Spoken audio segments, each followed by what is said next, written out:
بسم اللہ الرحمن الرحیم۔ السلام علیکم ورحمۃ اللہ وبرکاتہ۔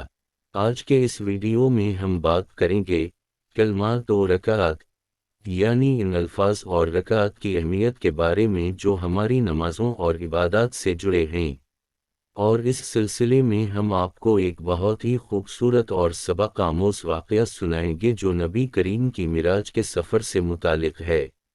یہ واقعہ ہمیں بتاتا ہے کہ اللہ تعالیٰ نے اپنے بندوں پر کس طرح نماز کو فرض کیا اور کیسے رکعات کی تعداد میں تخفیف ہوئی۔ واقعہ معراج اور نماز کی فرضیت۔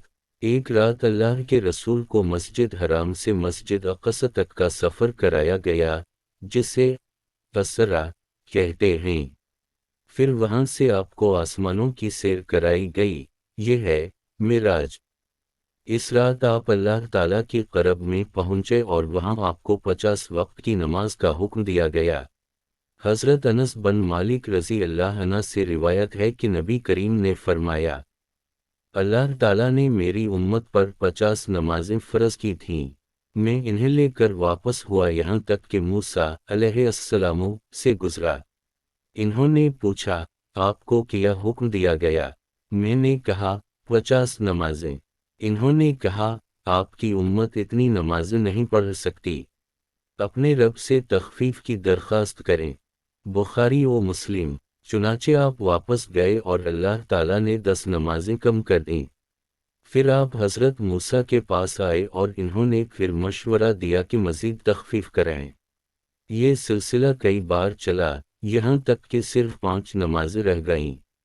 پھر بھی حضرت موسیٰ نے کہا کہ 5 بھی زیادہ ہیں، لیکن آپ نے فرمایا، مجھے اب شرم آتی ہے، میں بار بار نہیں جا سکتا۔ اس پر اللہ تعالیٰ نے اعلان فرمایا، اے محمد، یہ 5 نمازیں ہیں اور ان کا ثواب 50 کے برابر ہے، میرے فیصلے میں تبدیلی نہیں ہوتی۔ یہ حدیث صحیح بخاری و مسلم میں موجود ہے۔ اس واقعے سے ہمیں معلوم ہوا کہ نماز کی رکعت کا تعین اللہ کی رحمت سے ہوا، اور ہر رکعت میں پڑھے جانے والے کلمات جیسے سورہ فاتحہ، رکوع کے اذکار، سجدے کی تسبیحات وغیرہ ہمیں اللہ سے جوڑتے ہیں۔ کلمات کی فضیلت۔ اسی طرح نبی کریم نے ہمیں نماز کے بعد کے کلمات بھی سکھائے۔ ایک اور واقعہ ملتا ہے کہ ایک غریب آدمی حضرت ابو ہریرہ یا کسی اور صحابی نے حاضر خدمت میں شکایت کی کہ اہل ثروت ہم سے بڑھ کر عبادت کر لیتے ہیں، وہ زیادہ صدقہ کرتے ہیں، زیادہ حج کرتے ہیں وغیرہ۔ تو آپ نے فرمایا، کیا میں تمہیں ایسی چیز نہ بتا دوں کہ جو تم کرو تو تم ان سے آگے نکل جاؤ؟ ہر نماز کے بعد 33 مرتبہ سبحان اللہ، 33 مرتبہ الحمدللہ، 33 مرتبہ اللہ اکبر کہو۔ بخاری و مسلم۔ یہ کلمات ہیں جو رکعت کے بعد ہماری زبان پر جاری ہوتے ہیں، اور ان کی برکت سے ہمیں بے پناہ ثواب ملتا ہے۔ نتیجہ۔ پیارے دوستو، کلمات و رکعت، کیا یہ حسین امتزاج ہماری نماز کو مکمل کرتا ہے؟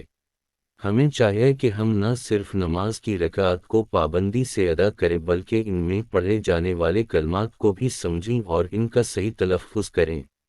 اللہ تعالیٰ ہمیں نماز کی پابندی کرنے اور اس کے آداب سیکھنے کی توفیق عطا فرمائے۔ اللہم آمین۔ اگر آپ کو یہ ویڈیو پسند آئے تو لائک اور شیئر کریں، اور چینل اسلامک فاکس 313 کو سبسکرائب کرنا نہ بھولیں۔